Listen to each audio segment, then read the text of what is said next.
Hey, it's your buddy AJ from the Y-Files. And Hecklefish. Right, and Hecklefish. We just wanted to tell you that if you want to start a podcast, Spotify makes it easy. It'd have to be easy for humans to understand it. Will you stop that? I'm just saying. Spotify for podcasters lets you record and edit podcasts from your computer. I don't have a computer. Do you have a phone? Of course I have a phone. I'm not a savage. Well, with Spotify, you can record podcasts from your phone, too. Spotify makes it easy to distribute your podcast to every platform, and you can even earn money. I do need money. What do you need money for? You kidding? I'm getting killed on Guppy support payments. These 3 ex-wives are expensive. What, you don't want to support your kids? What are you, my wife's lawyer now? Never mind. And I don't know if you noticed, but all Y-Files episodes are video, too. And there's a ton of other features, but we can't be here all day. Will you settle down? I need you to hurry up with this stupid commercial. I got a packed calendar today. I'm sorry about him. Anyway, check out Spotify for podcasters. It's free, no catch, and you could start today. Are we done? We're done, but you need to check your attitude. Excuse me, but I don't have all day to sit here and talk about Spotify. Look, this would go a lot faster if you would just let me get through it without... When Ingo Swann released his book titled Penetration in 1998, he claimed to be a psychic who was employed by the CIA to remote view the dark side of the moon, specifically to look for alien presence. It sounded like science fiction, but in 2006, when the CIA started releasing documents on the Stargate Project, Swann's participation in the program was confirmed. When Swann was asked about the existence of extraterrestrials, he said not only were they already here, but they are building something on the far side of the moon. And, according to Swann, these aliens aren't friendly. Let's find out why.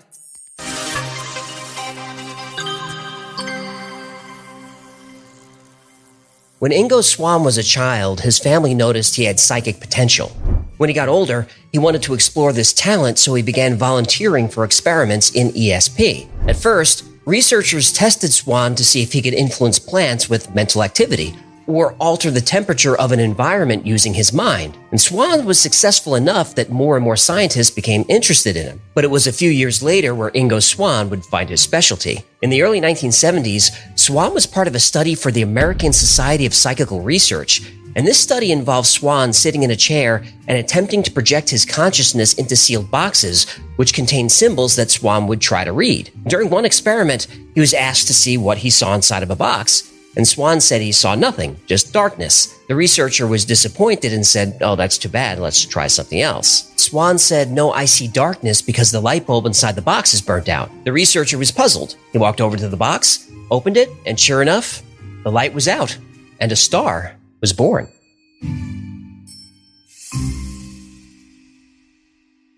Ingo Swann's success in these early experiments got the attention of the Stanford Research Institute. You might remember the SRI from our Project Stargate video, which I'll link below. SRI had been remote viewing places around the world for years, but once they found Ingo Swann, who was extremely successful at this, they wondered if he could remote view other places in the solar system. There was an experiment in 1973 where Ingo Swann was asked to project his consciousness to the planet Jupiter. At first, Swann rejected the idea.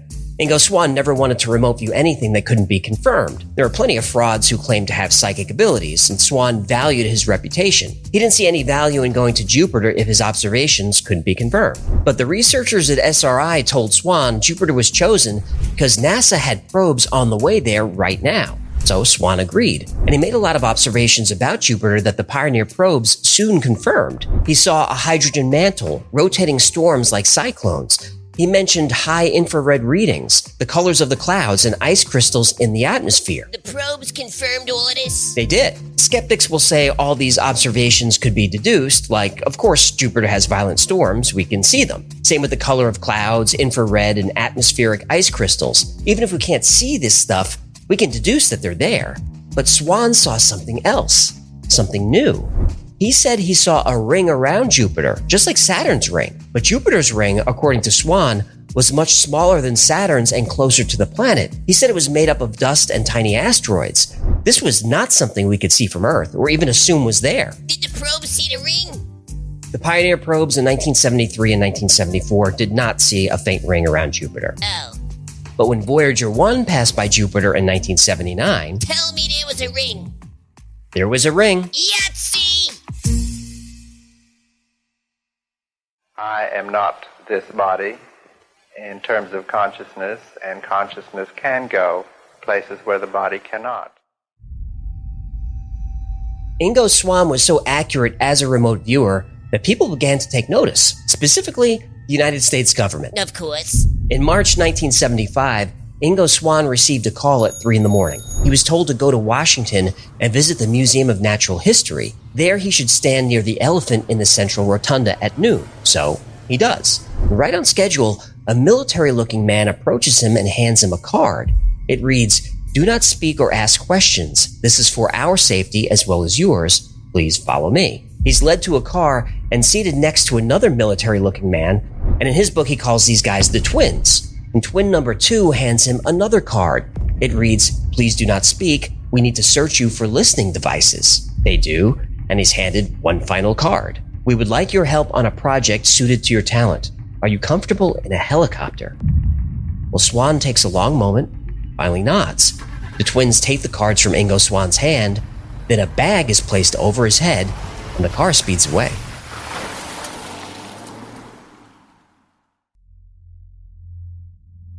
Though Ingo Swann couldn't see, he felt that he was driven around in circles.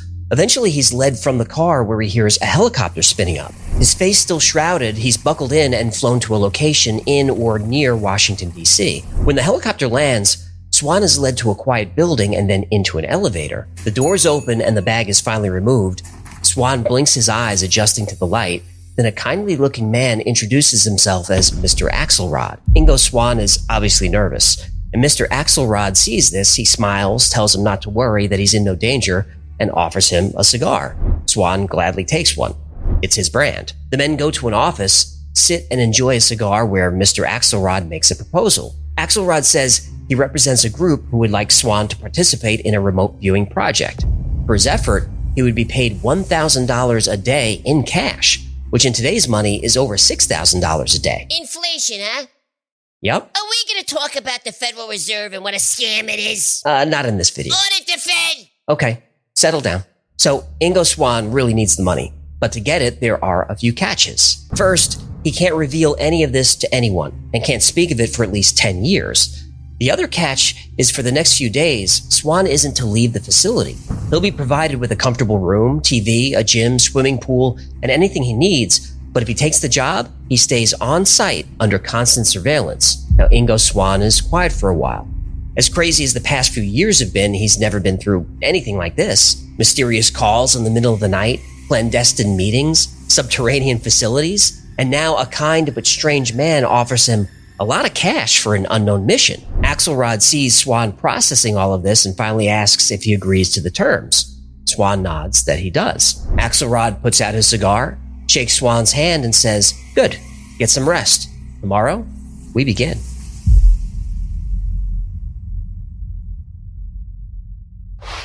And it has very distinct features of a satellite dish. It's got the dish itself, the crater shape.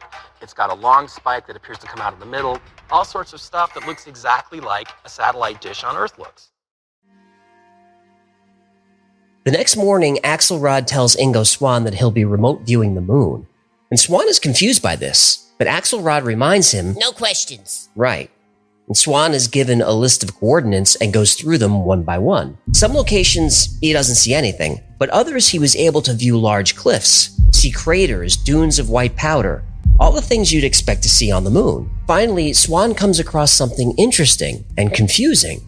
He describes seeing tracks on the surface, tracks that seem to have been made by tractors or some kind of machinery. He sees patterns that look like they were made by wind, even though the moon has no atmosphere. Supposedly. Swann gets the sense that there is atmosphere there. Then Swann moves into a crater which is filled with a green haze. Something is generating light, and Swann notes that the light is diffused. And diffused light isn't possible on the moon. You need an atmosphere to scatter the light, so if it's not the atmosphere, what is it? He moves closer to the light. Swann sees something that looks like an airfield. He describes large structures like hangars, roads, towers, and machinery. Across craters and chasms, there are bridges, evidence of a lot of activity, industrial activity. Cut into the rocks are perfectly round holes, like they were dug with large earth-moving equipment. He moves to a different location and sees some structures emitting light of all different colors. Swann goes in for a closer look. The domes have windows, and even though the area was dark, he could see a fine mist inside the structures and that same eerie green glow. Swann moves closer. He goes right up to the windows. Inside, he describes humanoid figures that look almost like us. He describes this as an area of high activity. Whoever or whatever these beings are, they're very busy, and Swann continues to observe, describing everything he sees. Suddenly, 2 of the beings, then 3, then a dozen, then more, they just stop. They turn to the window where Swann has projected himself. This makes Swann very nervous. He says, "They see me." Then calmly but urgently, Axelrod says, come back now." Swann says, "They're pointing at me." Axelrod tells Swann firmly, "Please come back quickly away from that place." Swann wills his consciousness back and slowly opens his eyes. Finally, he turns to Axelrod and says, "You already know they're psychic, don't you?" Axelrod takes a deep breath and says, "The experiment is over. It's time for you to go home." Neil and Buzz were on the lunar surface. Neil switched to the medical channel and spoke directly with the chief medical officer, saying, "They're here, they're parked on the side of the crater, they're watching us." Though Ingo Swann's moon experiment was over, Mr. Axelrod and the secret organization wasn't quite finished with him. About 6 months after leaving Washington, D.C., Swann was in a supermarket. While doing some grocery shopping, he spotted a stunning woman. He describes her as one of the most beautiful women he'd ever seen. What was she wearing? Don't be creepy. Hello, I'm asking for science. Well, Swann says she was barely wearing anything at all. Short shorts, bikini top, and the tallest high heels he'd ever seen. Heels tall, bikini small. She said she liked the ocean. Excuse me? LL Cool J, I'm going back to Cali. I don't think so. Nice. Anyway, Swann was obviously very taken with this woman because the chapter in his book, It's Barely Safe for Work. He says when he saw her, he felt a wave of electricity going through him and felt tingling all over his body. Suddenly, he felt the hair on the back of his neck stand up, and in that moment, he had the distinct feeling that she was an extraterrestrial. Now, Swann was very aware of how ridiculous this sounded, and he was about to chalk it up to him simply being smitten at the sight of her. But then he turned around and saw the twins from the moon experiment. So he panics and runs out of the store. But later that evening, he receives a phone call, and he's told to fly to New York immediately and be in Grand Central Station the next morning and wait for contact. Of course, he goes.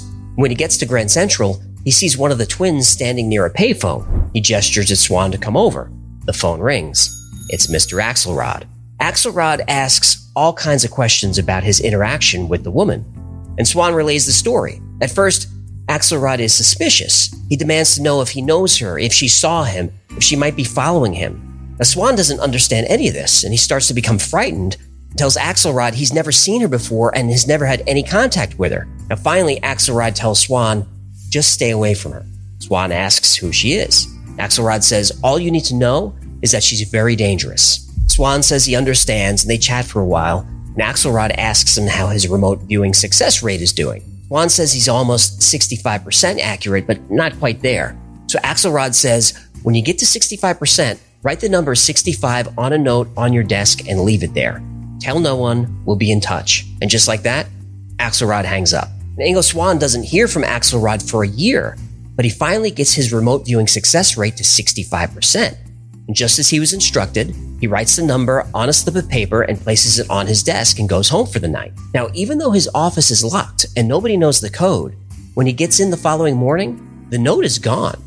And on his desk is what looks like a light dusting of powder. And in the powder, someone scribbled 2 words, expect contact. A few days after Ingo Swann was told to expect contact, he was heading to the university cafeteria when Mr. Axelrod appeared. Axelrod walked right up to Ingo Swann, shook his hand, and asked if he could get away for 3 or 4 days. Swann said sure, and asked where they were going. Axelrod smiled at him and asked, have you ever seen a UFO? Holy shit!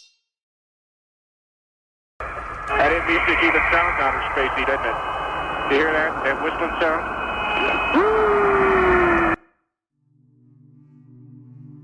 The private jet landed a few hours later. Ingo Swann wasn't told where they were, but they had been flying due north for hours, so he assumed this was Alaska.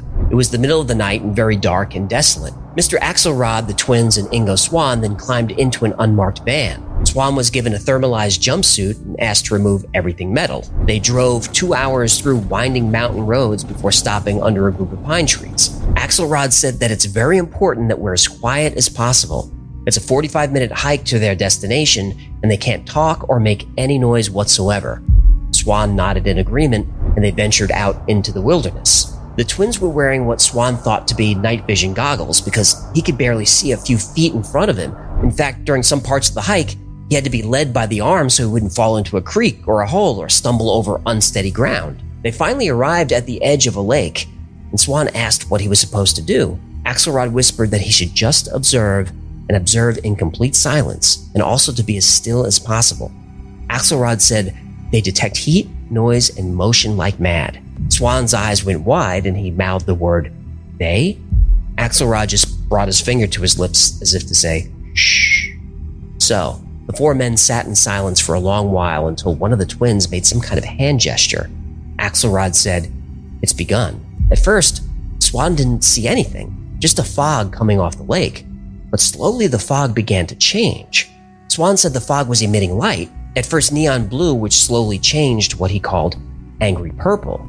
The fog started getting thicker and thicker, and then up from the lake, a triangle-shaped craft emerged. It was about 90 feet wide and emitted a pulsing hum. Suddenly, beams of light were shooting from the craft, hitting different locations around the area. One of the twins shouted, "We have to move." So they did. Then a beam of energy hit the area where the men were, and Swann remembers hearing a loud crack like lightning. And Swann was so stunned he couldn't move. He had to actually be dragged from the area. And Swann looked over his shoulder and saw water from the lake somehow being pulled into the craft. He described it as a reverse waterfall. And on the drive back, everyone was completely silent. Swann just stared out the window, trying to absorb everything he just saw, piece it together. When the van arrived at the airport, the sun was starting to come up. Swann said, "I finally know what's going on." Axelrod said, "Go on." Swann said confidently, "This was an unmanned drone." And Axelrod, like always, never confirmed or rejected Swann's ideas. He simply asked Swann to continue. Swann said, "It's a resupply mission. They're mining the moon and they need our water." Axelrod smiled at this. He didn't agree, but he didn't disagree either. Axelrod shook Swann's hand, thanked him, and gestured toward a waiting plane. Ingo Swann would be flying back alone, and he never saw Axelrod or the twins ever again.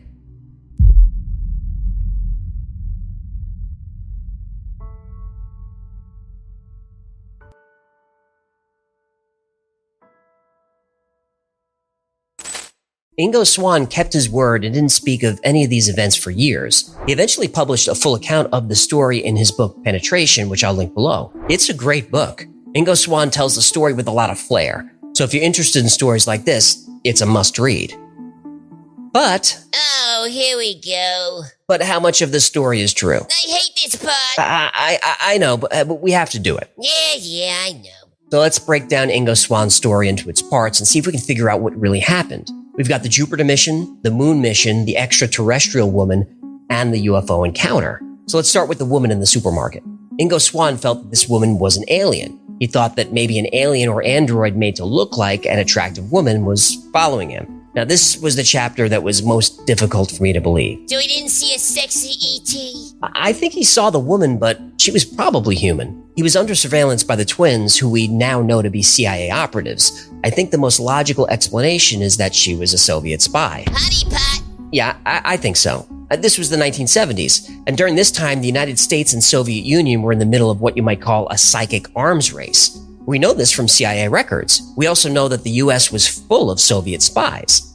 Next, the UFO encounter. This was another tough one for me. It was just a very tidy story. Mr. Axelrod knew exactly where it would appear, how it operated, what it would be doing. I mean, if he wanted Swann to confirm something about the craft, I think he could have done that remotely.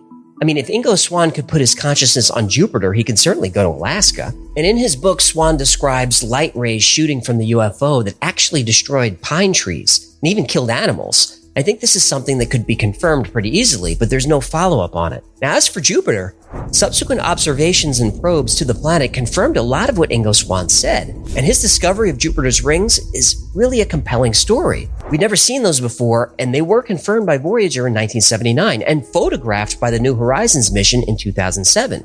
Finally, the moon. And this is where things get really strange. The CIA had remote viewers projecting to Jupiter, Mars, and the moon. Even though the remote viewers' reports were highly classified, they're not any longer, and their reports are remarkably similar. The problem with the moon is that the US government simply will not allow us to confirm the details. There are reports of astronauts hearing signals coming from the moon, but those signals are dismissed as interference. We have pictures of what look like huge structures on the moon, but the pictures are fuzzy and can easily be refuted by skeptics as rock formations. What about pictures of the far side of the moon? Well, NASA has plenty of those, but they're very stingy with what they release to the public. And if NASA won't tell us what's happening up there, we're going to fill in the blanks ourselves. It's an indisputable fact that Ingo Swann was part of secret government experiments for years. If you search the CIA website, there are hundreds of documents that confirm this. And everyone who worked with Ingo Swann 100% believed he was telling the truth about everything he saw. Now, Swann admitted that he got things wrong plenty of times and was always reluctant to remote view places that couldn't be confirmed. So I don't think he's a liar or a fraud or a hoaxer, but did he really see the things he described? Only you can answer that. If you don't believe in remote viewing, then the answer is easy. No, none of this could be real. These are just stories created by someone with an incredible imagination. But if you do believe in remote viewing, as the US government certainly does, then Ingo Swann might have revealed the most important discovery of humankind, that we are not alone. The best stories are the ones that make you reevaluate everything you've been taught, that make you question every truth you've come to believe. The story of Ingo Swann is one of these. Now, after researching Ingo Swann, I'm left with more questions than answers. But if enough of us keep asking these questions, one day, maybe hundreds of years from now, or maybe tomorrow, we'll finally learn the truth. And the truth, whether fantastic or mundane, that's all we want. Thanks so much for hanging out with me today. My name is AJ, that's Hecklefish. This has been the Y-Files. If you had fun or learned anything, do me a favor and like, subscribe, comment, and share. That stuff really helps the channel. And special thanks to patrons Jim H., Daniel, Mauricio, EW, Grant, Stella, Sal, Dalton, and everybody who makes this channel possible. You guys are the best. Until next time, be safe, be kind, and know that you are appreciated.